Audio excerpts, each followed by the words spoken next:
Hello, Internet. Um, I am sorry that this is not the vacation video. I'm still going to make that, just please bear with me, because a lot happened this week and it just got in the way of that. Um, and also forgive me for recording this while lying down.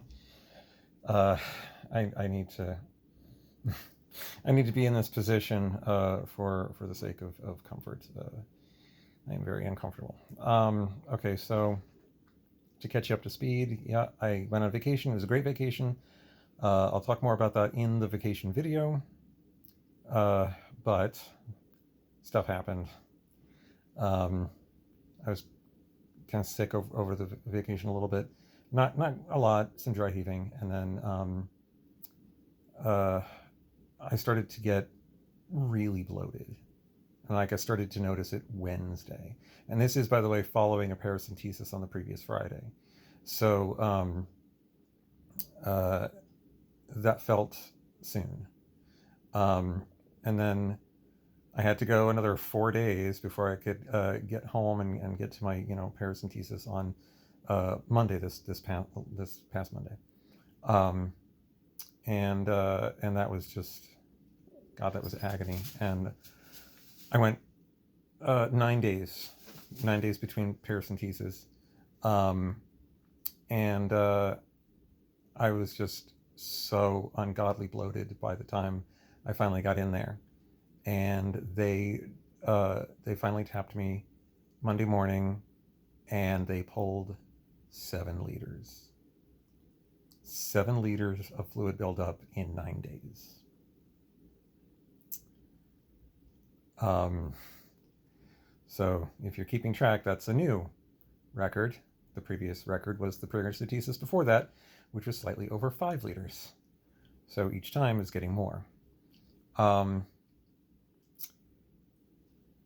then I took photos. I'm not going to show them to you, but I took photos so I could show my oncologist, both the before and after. But then Monday night, I noticed that I was feeling fuller again, and I took a picture, and it was noticeably bigger. The same day I had a paracentesis.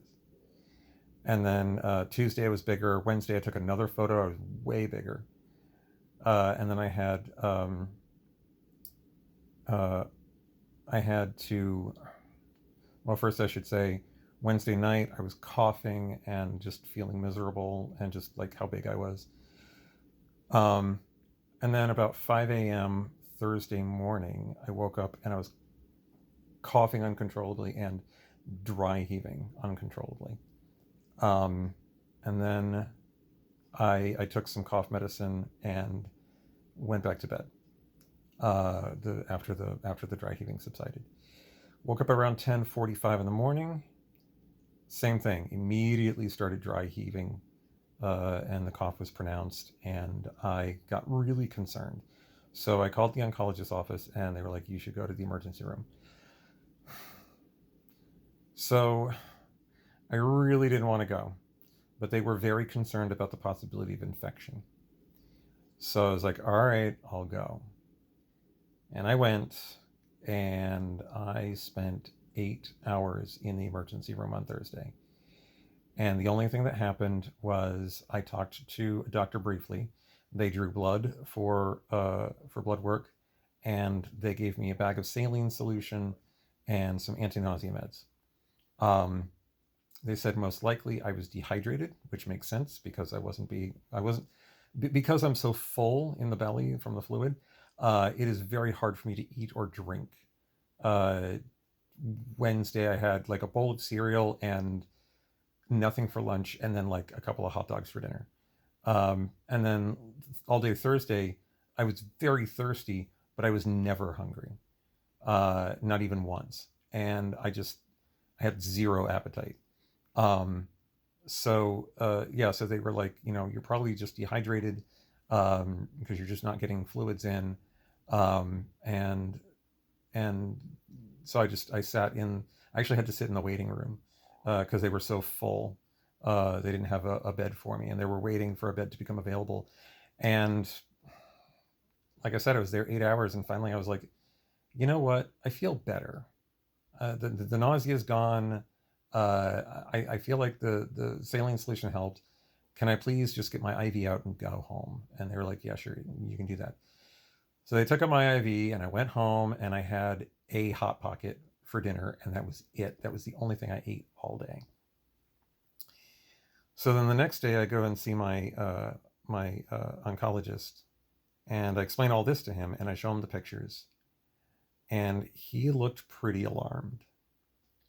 And I said that to him. I'm like, you look fairly alarmed here. And he says, not alarmed exactly. This is just a sign of the progression of the disease.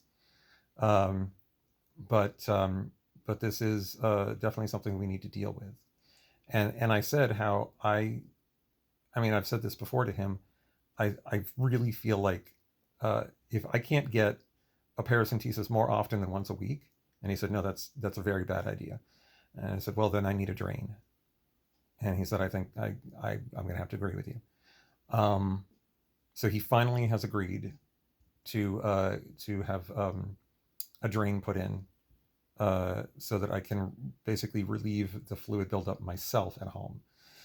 This is definitely with risk. As he stated before, they are susceptible to infection. So I need to be incredibly clean, incredibly careful. It is, it's not something I wanted. I mean, it's something I always thought that I had to have. It's not something I wanted. I'm sure many of you may recall 2 years ago when I was recovering from surgery, they had to put a couple of drains in for abscesses they found in my liver. So I had 2 tubes coming out of my side, my right side, and it was awful. I hated it. They were painful. I had these tubes hanging for me with bags on the end to collect fluid. I couldn't sleep on my right side, which frustrated me to no end. I'm a side sleeper. I can't sleep on my back, so I was pretty much just stuck to sleeping only on my left side, and that gets really uncomfortable after a while. And it was just awful. It was miserable. I hated it. But here I am again, and it's going to be on the right side again, and because that's where the liver mostly is, and it's just that's what it's going to have to be. And I'm not looking forward to it, but it'll at least be relief from the pressure, this god awful stretching sensation, and just how sick I've been feeling. I guarantee you, the dry heaving, the coughing, definitely the lack of appetite is a direct result of this fluid buildup. It's all pushing on everything on the inside, and it's making it so I can't eat. It's making it so I can't breathe. I can walk like a block before I'm gasping for air, and it's awful.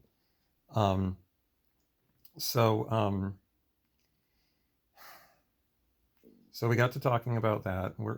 Monday is my next paracentesis, and he said that he's going to try to get them to put the drain in then. If not that one, then he says probably the one after. I really hope it's this Monday because I am already very full, and I've been very full this whole week. I'm very uncomfortable, and I don't want to have to go another friggin' week of like I'll get some relief Monday, sure, but it won't last because I'll start to feel full again by Monday night, and then I just feel fuller and fuller throughout the week until next Monday. So I really, really hope that they're able to get this drain in on Monday. So that said, we then moved on to talking about other things. And he pointed out that the cancer marker in my blood has drastically elevated. The progression of the disease is basically becoming more rapid. And in a very frank discussion, he said that this kind of steps things up a notch for that. I asked him to put a time on it, and he said months, and I'm like, well, it's always been months. And I said, do you at least think that I would make it to Christmas so I can have one last Christmas with family? And he says he doesn't know. And it sounded very not hopeful. So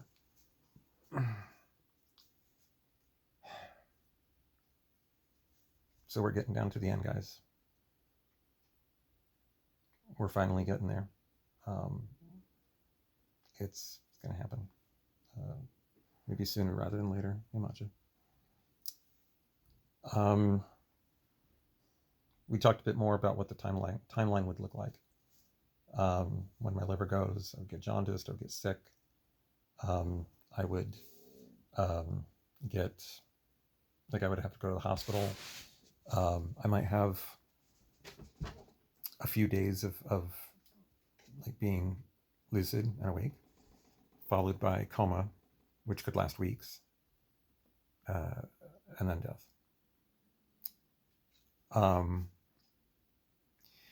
So I got in touch with my family and friends and let them know that. I'm going to try to visit with them more often in the coming weeks. I am going to, I talked with family about the possibility of getting as many family members together in one place. And what I had wanted was one last Christmas, but if that is that uncertain, then I want it to be something sooner. And so my aunt suggested Thanksgiving. So that's what we're going to try to do, is get as many of my family together at the same place for Thanksgiving this year. And that'll be kind of like my official goodbye.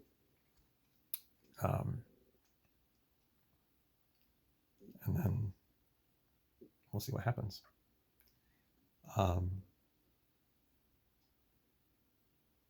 It's been hard these past couple of days dealing with that. Realizing, like, I mean, of course we knew that this was going to happen, you know, but it was like I was told it was terminal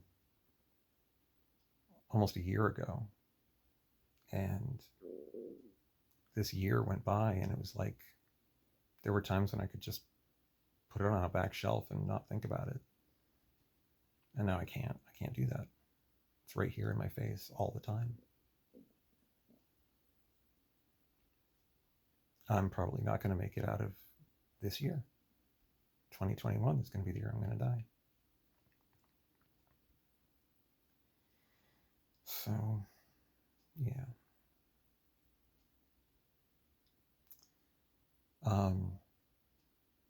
But I'm not going to just sit around and mope. I'm not going to sit around and wait for it to happen. I'm going to try to get in as much living as I can between now and then, especially considering we don't know when it's going to happen. It could happen sooner than Thanksgiving. We don't know. There are things that I can do to mitigate this, to push it off as much as possible. I am going to go back on lawn surf. I did not take any of it this week. I was supposed to when I came back from vacation, but with how sick I was feeling, I just absolutely did not want to. And my oncologist understood, and he said to wait until the drain is put in and then start back on the lawn surf. I'm not looking forward to that, because I know that the way that I feel now, it's just going to make me feel worse. But while I'm not somebody who wants to be desperately clinging to life at the end, I do want to live as long as I possibly can to get certain things done. Get my affairs in order, write some more stories, compile that book, and hey, Posse, and see my family one last time.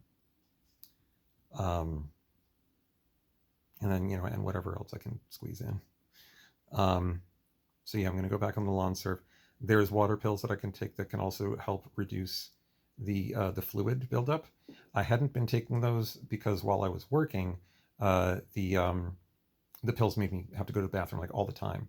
And so it was like in the middle of trying to assist somebody at work at the group home, suddenly it's like yeah, I have to go to the bathroom. I have to pee like right now. I can't hold it.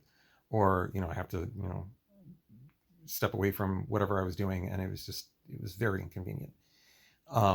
Now that I'm on disability, I guess it doesn't really matter. So I can start taking that, and then I just need to make sure that I'm replenishing my fluids as much as possible. I had been drinking water. I freaking hate water. And, well, I don't hate it. Water tastes great sometimes. But I've got this taste in my mouth, and I think it is because of my cancer. Um, this perpetual gross taste in my mouth. So it makes water taste bad. So I've taken to drinking things like ginger ale, fruit juice, milk, just, anything with flavor, anything with taste. And that's been helping me get fluids in as much as I can anyway. But I imagine after this drain is put in and I'm taking the water pills, I'll be able to, like drink more and kind of keep that hydration cycle going better. And other than that, that's it. I'm gonna work with family to basically get like the final affairs in order of like what of my stuff I want to go to specific people. We already determined who gets the cats, and other than that, it's like, it's just stuff. And I trust my friends and family not to fight over my stuff. I don't care. I'll be dead. It's like, whatever. But yeah, that's where we are. So, like I said, I will work on the vacation video as soon as I can. Preferably after I get this fluid out of me so I can concentrate and I have the energy to do so. Preferably, once I get the drain in. I'm hoping that will solve a lot of this, at least in the short term. But yeah, I'll just have to take it one day at a time. So, okay, that's it for this one, guys. Sorry it wasn't better news. I'll see you next time. Take care.